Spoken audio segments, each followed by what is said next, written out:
दर्शकबिन नमस्कार। नेपाली नेता न्युजको न्युज अपडेटमा यहाँहरूलाई हार्दिक स्वागत छ। देशभरका नेताहरूका अपडेट लिएर तपाईँहरूमा आज फेरि उपस्थित भइसकेका छौँ। भिडियोलाई अन्तिमसम्म हेर्नुहोला। कहाँदेखि हेर्दै हुनुहुन्छ, के भन्न चाहनुहुन्छ, तपाईँको मनमा लागेका प्रतिक्रिया छोड्न नबिर्सनुहोला। समाचार सबै अत्यन्तै महत्त्वपूर्ण छन्, त्यसकारणले समय अवधिभर हामीसँग रहन भने नबिर्सनुहोला। रवि लामिछाने प्रकरणबारे विशेष जानकारी आजको समाचारमा। दर्शकबिन राजसभाका नेताको गाडीले ठक्कर दिँदा एकजनाको मृत्यु, यतिखेर निकै ठुलो तनाव। आजको अपडेटमा यसबारेमा पनि जानकारी दिनेछौँ। र बालेन शाहको क्रेजले नेकपा एमालेको मुटु हल्लिएको छ। रवि लामिछाने प्रकरणबारे पनि विशेष जानकारी आजको समाचारमा। आखिर नेकपा एमाले बालेन शाहसँग किन तर्सिरहेको छ, यसबारेमा पनि जानकारी दिनेछौँ। त्यसै गरी गगन कुमार थापा भावी प्रधानमन्त्रीको रेसमा रहँदा बालेन र गगन थापा बीच प्रधानमन्त्रीको रेस जारी। को होला त अब प्रधानमन्त्री, यसबारेमा पनि विशेष अपडेट।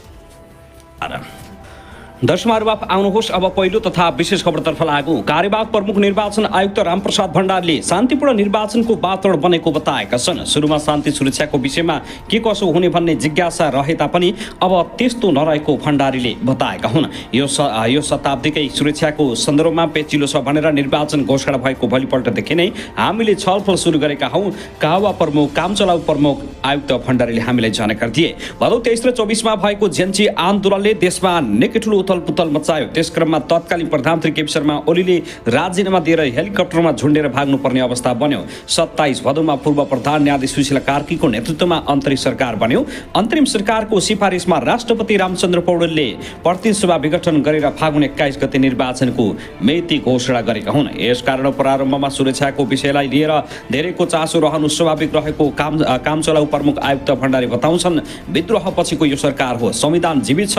उनी भन्छन् पुरानो भइरहेको शक्ति र नयाँ आएका शक्तिहरूको बीचमा सन्तुलित वातावरण कायम भएन भने निर्वाचन शान्तिपूर्ण वातावरणमा हुँदैन।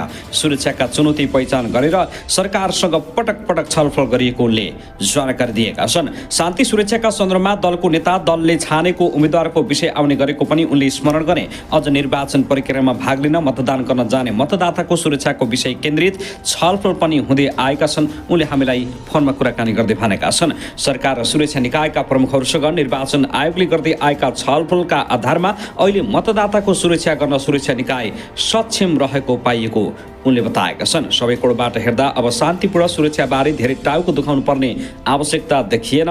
निर्वाचन ढुक्कसँग हुन्छ, शान्तिपूर्ण हुन्छ। यहाँ कसैले बिथुल्न सक्दैन। बिथुल्न खोज्ने तत्त्व सुरुमै परास्त भएपछि कुरा सकिएको उनले स्पष्ट पारेका छन्। दर्शकहरू त्यसरी आउनुहोस् अब अर्को महत्त्वपूर्ण खबरतर्फ लागौँ। मेडिकल व्यवसाय तथा राष्ट्रियता धर्म संस्कृति र नागरिक बचाउ महाअभियानका संयोजक दुर्गा प्रसाई फेरि पक्राउ परेका छन्। नेपाल प्रहरीले उनलाई काठमाडौँको चालना खेलबाट नियन्त्रणमा लिएको हो। जिल्ला प्रहरी परिसर काठमाडौँका एक अधिकृतले दुर्गा प्रसाई पक्राउ परेको पुष्टि गरे पनि उनीमाथि लगाइएको अभियोगबारे भने स्पष्ट खुलाउन चाहेनन्। तर यसअघि दिएको विवादास्पद अभिव्यक्ति सार्वजनिक अभिव्यक्तिसँग पक्राउ जोडिएको आशंका गरिएको छ। प्रसाई गत माघ 5 गते सार्वजनिक शान्ति विरुद्धको कसुरमा पोखराबाट पक्राउ परेर काठमाडौँ ल्याइएका थिए। भोलिपल्ट माघ 6 गते हाजिर जमानीमा रिहा भएका उनी 1 महिना नहुँदै फेरि प्रहरीले नियन्त्रणमा लिएको छ।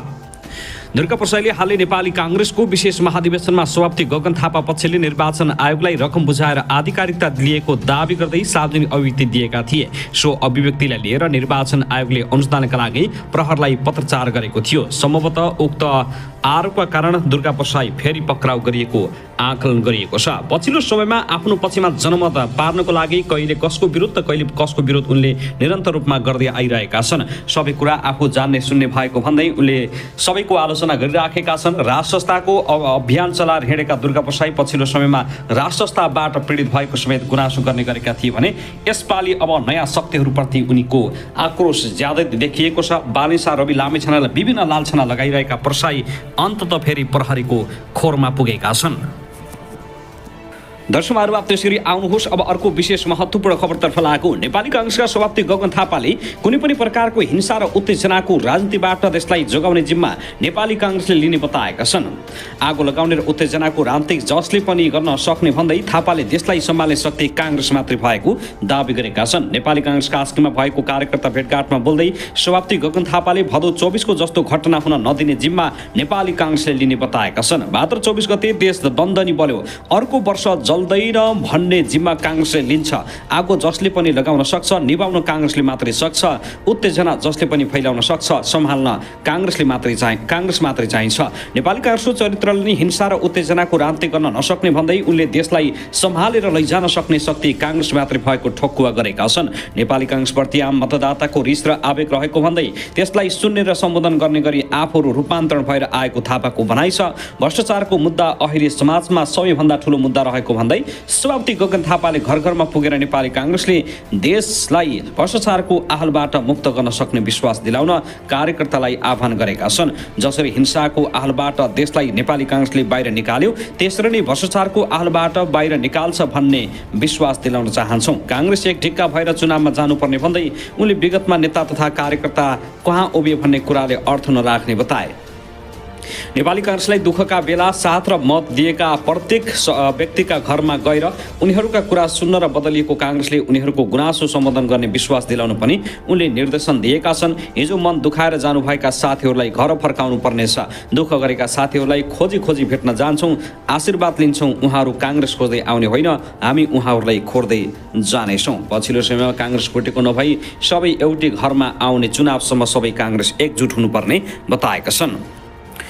दर्शकहरुमा त्यसरी आउनुहोस् अब अर्को महत्त्वपूर्ण खबरतर्फ लागौं। निर्वाचनको मिति नजिकै जाँदा नेकपा एमाले अध्यक्ष केपी शर्मा ओलीले सरकारमाथि दबाव बढाउँदै राजसभामाथिको प्रहारलाई तीव्र बनाइरहेका छन्।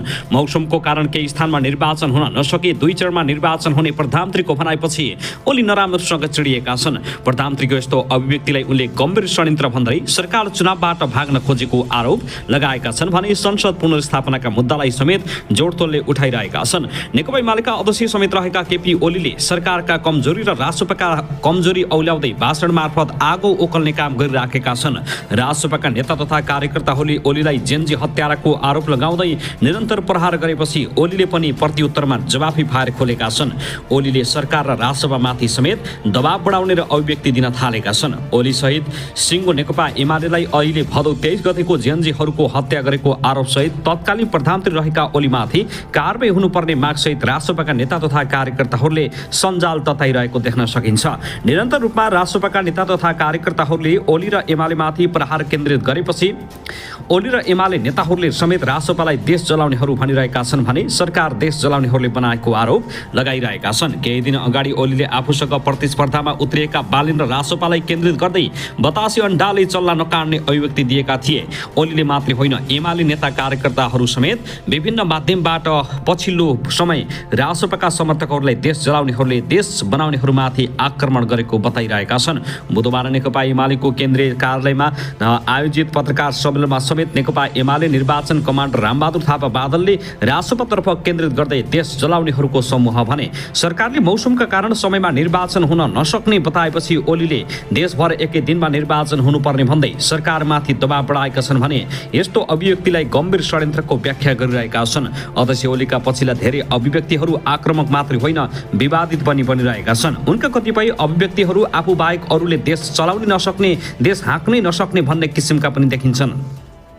त्यस्तै केही अभिव्यक्तिहरूमा ओली सामुदायिक र भूगोल केन्द्रित पनि बनिरहेका छन्। यद्यपि ओलीका पछिल्ला केही असहमित अभिव्यक्तिहरू सुन्दा उनी भित्रभित्रै निकै विचलित भइरहेको जस्तो देखिन्छ। ओली सहित एमालेका अन्य नेताहरूको समेत पछिल्लो समय त्यस्तै अभिव्यक्ति सुन्न सकिन्छ। नेकपा एमालेका जनहरूको यतिखेर भोक तिर्खा प्यास मेटिएको छ, मुटुमा ढ्याङ्ग्रो बजिएको छ। यद्यपि ओलीका पछिल्ला केही बहसले यस्तो देखाउँछ कि ओली पुरै मानसिक सन्तुलन बिग्रेको जस्तो देख्न सकिन्छ। ओली सहित एमालेका अन्य नेताहरू पनि नयाँहरूप्रति आक्रामक रूपमा प्रस्तुत भइरहँदा एमालेहरूको सिट जमानत जफत हुने सम्भावना बढेको हो कि भन्ने चासोको विषय यतिखेर बनिरहेको छ। उनीहरूको अभिव्यक्ति राजसभा लक्षित नै छन्। यसले ओली र एमाले अशान्त बनेको देखिन्छ, तर यसलाई अर्को पक्षबाट हेर्दा नेकपा एमालेको नयाँ रणनीतिको रूपमा समेत लिन सकिन्छ। राजसभाका नेताहरूले एमाले अध्यक्ष ओलीमाथि हत्यारा भएको करार गरिरहँदा एमाले नेताहरूले पनि त्यसलाई काउन्टरको रूपमा देश जलाउनेहरूको समूह भन्दै अगाडि बढेको देखिन्छ। बालिनलाई एमाले नेताहरूले लुसिफर भन्दै तीव्र प्रहार गरेपछि बालिन राजसभाको राजनीतिमा जोडिएको चर्चा हुने गरेको छ। जेनजी आन्दोलनपछि बालिनलाई प्रधानमन्त्री बन्न भनिए पनि उनी मानेनन्। त्यसपछि सुशीला कार्कीलाई प्रधानमन्त्रीको रूपमा अगाडि सारिएको थियो। यसैगरी ओली र एमालेमाथि जेनजी हत्याराको आरोप लगाउँदै राजसभा समर्थक अगाडि बढेपछि एमाले काउन्टर प्रहार अगाडि सारेको देखिन्छ। एमालेका केही नेताहरूले अनौपचारिक कुराकानीका